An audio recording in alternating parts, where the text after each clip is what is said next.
Assalamualaikum warahmatullahi wabarakatuh.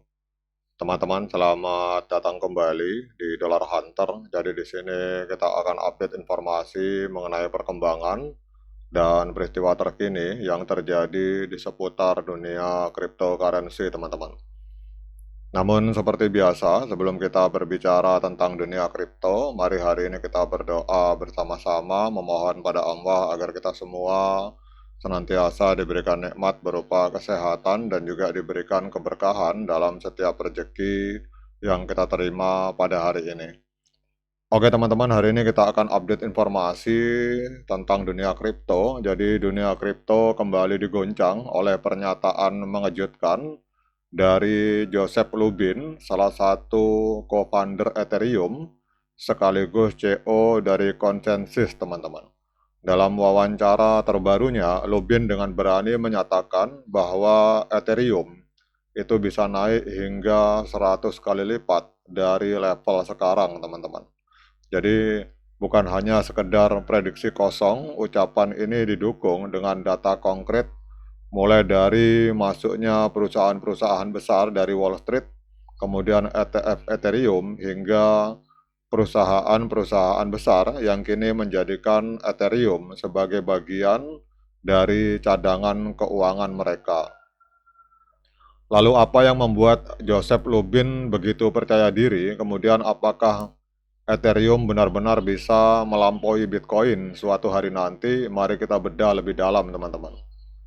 Jadi Ethereum ini lahir pada tahun 2015 dengan visi yang berbeda dari Bitcoin. Jadi jika Bitcoin diciptakan sebagai emas digital yang berfungsi utama sebagai penyimpan nilai dan alat tukar, Ethereum hadir dengan misi yang jauh lebih luas, yaitu menjadi sebuah platform global untuk smart contract dan aplikasi terdesentralisasi, teman-teman.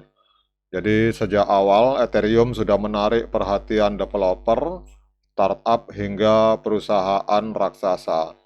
Jadi salah satu alasannya adalah fleksibilitas jaringan Ethereum yang memungkinkan siapapun membangun aplikasi di atas blockchain ini. Dari DeFi hingga NFT, Ethereum menjadi motor utama ekosistem Web3, teman-teman. Namun yang paling mengejutkan adalah bagaimana institusi keuangan tradisional, bahkan Wall Street, itu mulai mengadopsi Ethereum dalam proyek-proyek mereka. Jadi kalau kita lihat di dalam laporan media ini bahwa menurut laporan terbaru, perusahaan besar seperti JP Morgan, kemudian Goldman Sachs, Onyx, hingga sederet bank top dunia itu sudah menggunakan teknologi berbasis Ethereum untuk proyek blockchain internal mereka. Bahkan JP Morgan telah memanfaatkan Ethereum dalam proyek blockchain permissioner selama hampir 1 dekade, teman-teman. Kemudian tidak berhenti di situ, sejak pertengahan tahun 2025, sejumlah perusahaan treasury seperti Bitmain Immersion dan Suplink Gaming itu juga menambahkan Ethereum ke dalam cadangan mereka. Jadi angka yang diinvestasikan tidak main-main, sekitar 2,6% dari total supply Ethereum hari ini berada di tangan perusahaan-perusahaan besar, teman-teman. Selain itu juga inflow ke Ethereum ETF itu juga semakin deras. Data menunjukkan bahwa investor institusional hari ini menguasai hampir 5% dari total supply Ethereum pada tahun ini. Nama-nama besar seperti BlackRock dan VanEck itu ikut meluncurkan ETF Ethereum yang langsung disambut dengan miliaran dolar dari investor global, teman-teman. Jadi dengan tren ini, Ethereum mulai dianggap bukan sekedar aset spekulatif, melainkan aset digital institusional yang kini menjadi tulang punggung keuangan global di masa depan, teman-teman. Kemudian mengapa Ethereum? Jadi kalau kita lihat di sini ada berbicara tentang kepercayaan desentralisasi. Jadi salah satu alasan Ethereum menjadi magnet bagi institusi itu adalah konsep decentralized trust atau kepercayaan terdesentralisasi. VanEck bahkan menyebut bahwa Ethereum sebagai Wall Street token, yang artinya Ethereum itu bisa menjadi infrastruktur utama bagi sistem keuangan tradisional yang selama ini terfragmentasi, teman-teman.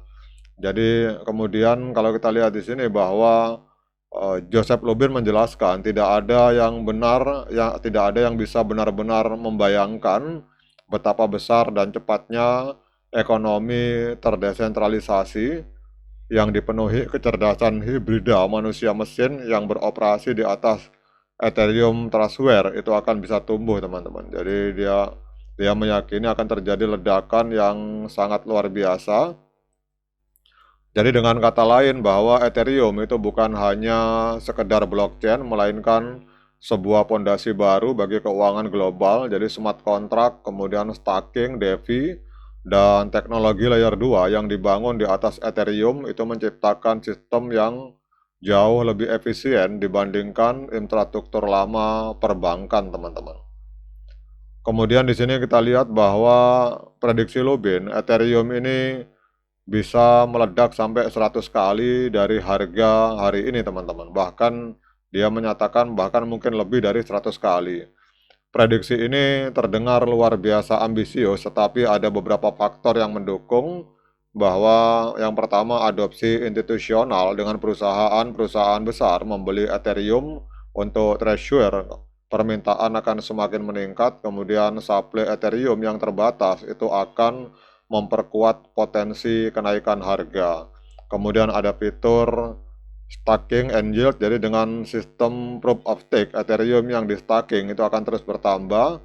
Artinya, supply Ethereum yang beredar semakin berkurang dan akan menciptakan tekanan positif pada harga, teman-teman. Kemudian sama seperti ETF Bitcoin yang melambungkan harga Bitcoin, Ethereum ETF itu berpotensi akan membuka pintu miliaran dolar dari investor tradisional, teman-teman. Kemudian pada saat kita berbicara ekosistem layer 2 dan DeFi, layer 2 seperti Arbitrum, Optimism, dan Zcash itu memperkuat utilitas Ethereum, maka semakin banyak transaksi pindah ke Ethereum, semakin tinggi pula permintaan Ethereum sebagai gas ekosistem, teman-teman. Bahkan Lubin ini menyatakan bahwa suatu hari nanti Ethereum tidak menutup kemungkinan akan bisa menggantikan Bitcoin sebagai aset kripto nomor 1 di dunia, teman-teman. Jadi pada intinya, teman-teman, bahwa dinyatakan semua itu ada peluang untuk terjadi di bulan September, teman-teman. Jadi meskipun secara sejarah, secara histori bahwa jalan Ethereum tidak selalu mulus, data historis menunjukkan bahwa September adalah bulan terburuk untuk Ethereum. Bahkan pada tahun 2025 ini, meskipun Ethereum sudah naik 76%, tren musiman bisa membuat harga terkoreksi, teman-teman. Tetapi Lubin tetap optimis. Ia menegaskan bahwa fundamental Ethereum sangat kuat, inflow Ethereum dari institusi tetap tinggi, kemudian perusahaan treasure semakin banyak menambah Ethereum ke dalam dana cadangan strategis. Jadi dia optimis bahwa tidak menutup kemungkinan Ethereum akan melampaui Bitcoin di masa depan. Oke, teman-teman, demikian update informasi tentang Ethereum. Tetap semangat menciptakan profit di dunia kripto, namun tetap hati-hati. Sekian dari saya. Assalamualaikum warahmatullahi wabarakatuh.